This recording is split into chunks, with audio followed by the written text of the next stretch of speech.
Buongiorno everyone. Over the last few weeks we have received some really lovely comments from many of you saying how much you are really enjoying seeing the vegetables patch and the ingredients that Julie grows here at home. We have to wait as someone is cutting the grass next door. So we've just come back from a week in Sicily, and while we were away the garden carried on doing that stuff that nature does when nobody touches it. The rain came, the sun came out, and everything seems to have grown so much just in 1 week. So today there is no recipe. Instead, I thought it would be very nice to hand you over to Julie and let her show you around the vegetable patch. Share with you what is ready and what is coming next, and some of the hard work that sits behind many of the dishes that you see in the channel. The broad beans, the onions, the courgettes, the tomatoes, the spinach come from over here. So I hope you enjoyed the little update from Julie, and thank you very much for being part of the journey. Over to you, Julie. Hi, we're back from Sicily. We've been away for a week. Oh, something's tickling my ankle. It's gone a bit mad. They've had rain, they've had sun, so everything's grown like crazy. My onions, as Francesco then showed you, they are coming to an end. They need to be picked. They're actually going to seed and falling over, and I think at this point they need to really come out. So I picked all of those, and I've got a few more to get here. Look. Not bad. They're my first proper effort where they've actually grown well, so I'm pleased with those. And certainly what we'll do next is I will lay them out somewhere to dry, probably in my shed. Lay them out flat, and then they need to dry for a couple of weeks. Then I can cut off some of the greenery, clean them up a little bit, and then we can then put them somewhere nice and dry to store indoors. And here's my spinach. This has been in since about February time I put the seeds in. It's now starting to go to flower. Quite pretty actually, isn't it? But what will now happen is the spinach itself will go quite bitter. I'll save perhaps one plant, and Francesca's going to cook something on Sunday because we've got the family coming over. The rest of it I'm going to pick the best of the leaves, and I'm going to blanch them and freeze them ready for later on in the year. And then I'll have this lovely space, along with the space from my onions, to put my courgette, who is sitting here patiently in a pot, ready to go in. But that would love some space now, so I can put him in here and he can romp away to his heart's content, because they tend to take up a lot of space. What makes a courgette a him rather than a her? Good question, don't know. Maybe a round courgette is a her. Just one of my knowledge, it's just a knowledge I have. You're a font of all knowledge. My strawberries are doing quite well. The birds and certain little guests are coming along and eating some. I don't know if my friend Michelle had a few while we were away. I haven't got loads this year. My plants are a little bit smaller than normal, partly weather I think, but they're coming along. This will be enough for breakfast tomorrow, won't it? I've got some more down there and some more on the go, look. Oh, here he is, look. Oh, look. It's been half eaten by the slugs. What I tend to do with these is I pop them on the grass for the birds. They can eat them, it's fine.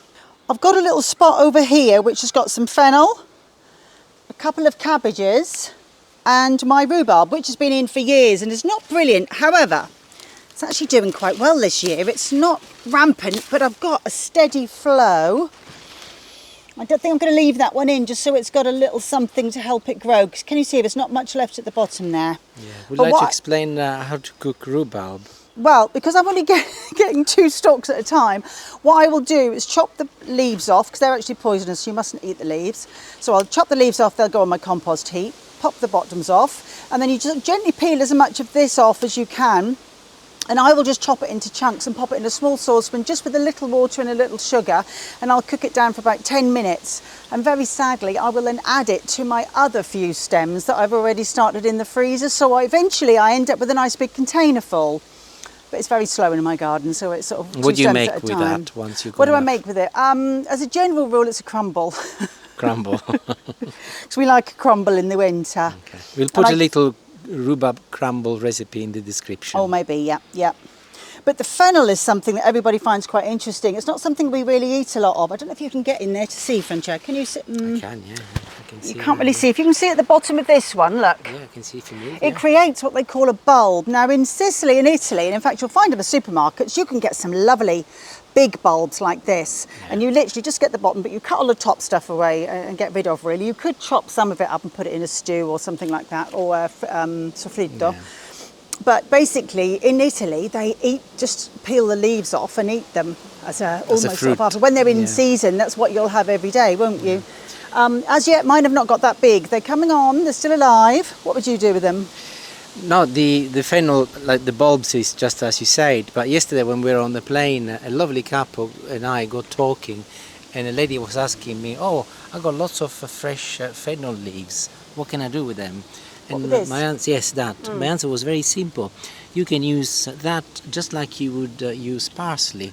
So if you were to it's quite nice, actually. Yeah, if you chop it very finely, you can sprinkle on food just like parsley, and especially with pork, it goes really, really well. It's got an aniseedy type flavour, hasn't it? It's just a little, it's lovely. Yeah, it's really quite lovely. It's very popular in Sicily, as you say, especially very. with sausages.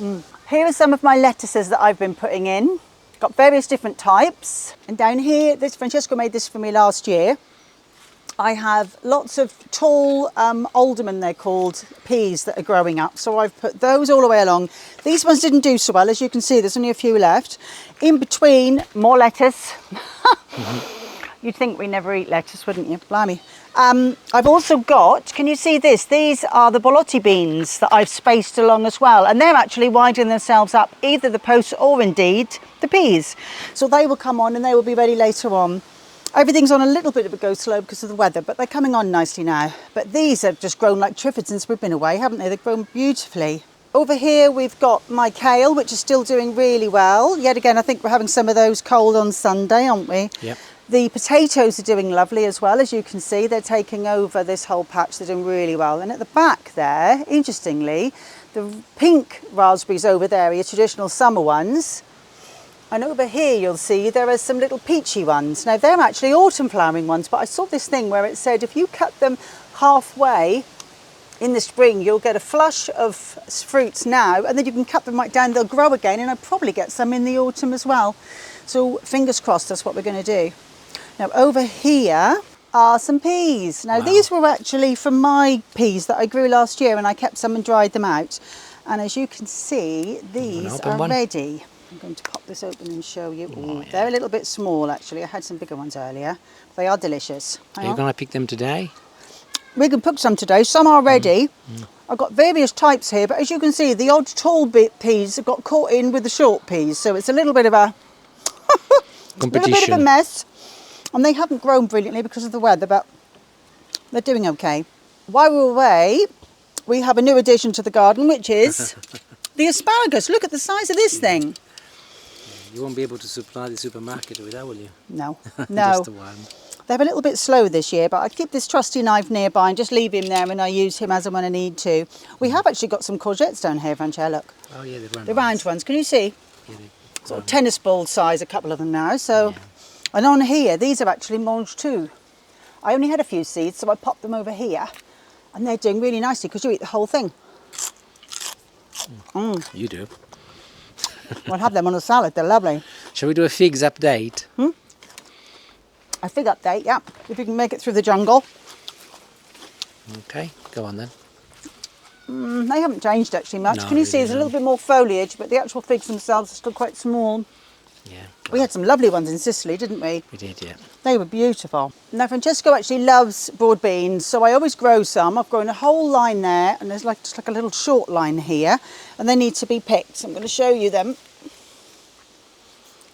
There they are, look. They're really, really popular in Sicily, broad beans. We like broad beans. Oh, look, they're a good size too. Do you want to try one? Yeah, please, yeah. You have one, I'll have one. I know you shouldn't eat too many raw, but the odd one is fine. Lovely. They're Very fresh. lovely. So I'm going to pick a load more of those, and you're going to make something nice. What are you going to make? I'm not sure really, yeah. You just pick them and I will decide later. Okay. Looking over here actually, as you're there, my love, can you see? Now this, I've got two heads of broccoli, look. They've gone mad. Yeah. We need to cook that and make something with those too. Yeah, I can do a little pasta with those. Yeah, lovely. One last thing before we go. Look at my creature. You what? This is a nasturtium. Now the idea is that you grow nasturtiums and you want them really like this. Little gentle plants that will sit amongst your flowers, encourage the bugs to eat them rather than eating the plants. And this thing is taken off. But in all honesty, it's got all the room in the world to do what it likes over here. You can eat it.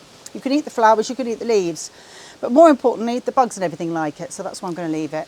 And before we finish, my greenhouse. So I've got 6 tomato plants here. As you can see, they're growing madly. The idea is that you have a little string that you twist up and around them to give them a bit of support.